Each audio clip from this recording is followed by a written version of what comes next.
লোকসভার স্পিকার এনডিএর ওম বিড়লাই স্পিকার পদে নির্বাচনের জন্য প্রার্থী দিয়েছিল বিরোধী জোট ইন্ডিয়া।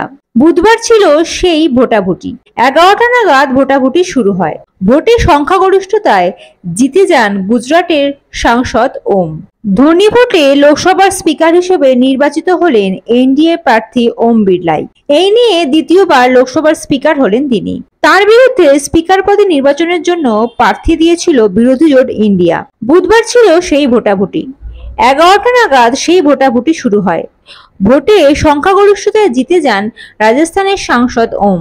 প্রধানমন্ত্রী নরেন্দ্র মোদী তাকে জয়ের জন্য অভিনন্দন জানান।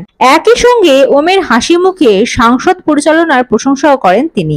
প্রধানমন্ত্রী নরেন্দ্র মোদী বলেন, আমি লোকসভা সকলের তরফে আপনাকে অভিনন্দন জানাতে চাই। অমৃতকালে আপনি দ্বিতীয়বার এই দায়িত্বভার পেলেন। আমরা আশা করছি আপনি আপনার অভিজ্ঞতার সাহায্যে আগামী 5 বছর আমাদের পথ দেখাবেন। তবে আমি বলবো, আপনার মুখে ওই মিষ্টি মিষ্টি হাসি গোটা সাংসদেরই মন ভালো রাখে।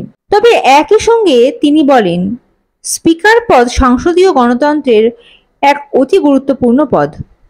সাংসদদের আচরণ এবং তাদের দায়িত্ববোধকে নিয়ন্ত্রণ করে দেশের মানুষের কাজ করানো, তাদের বিশ্বাস বজায় রাখতে হয় স্পিকারকে। মোদী বিড়লার প্রশংসা করেই বলেন, গত 5 বছরে এভাবেই লোকসভার কাজ বেড়ে 97% পৌঁছেছিল, যা গত 25 বছরে সর্বোচ্চ।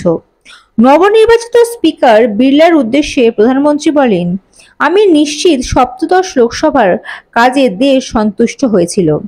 অষ্টাদশ লোকসভাও আপনার সভাপতিত্বে নতুন মাইলফলক ছোঁবে। স্পিকার গঠনের পরে লোকসভায় বক্তৃতা দিলেন প্রধানমন্ত্রী নরেন্দ্র মোদী এবং সরকার গঠনের পরে এই প্রথম তিনি বক্তৃতা দিলেন। স্পিকারের উদ্দেশ্যে বক্তৃতা রাখলেন অখিলেশ যাদব। তিনি বললেন, আপনার দায়িত্ব অনেক মহান, কিন্তু আশা করব আপনি লোকসভার গরিমা বজায় রাখবেন, ন্যায় বজায় রাখবেন। আপনাকে অভিনন্দন। স্পিকারকে অভিনন্দন জানালেন রাহুল গান্ধীও।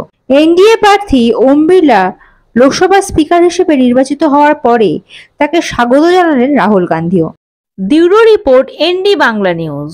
সবার আগে সব খবর, সঠিক খবর পেতে ফেসবুক পেজটি ফলো করে এবং ইউটিউব চ্যানেলটি সাবস্ক্রাইব করে রাখুন আর শেয়ার করতে ভুলবেন না।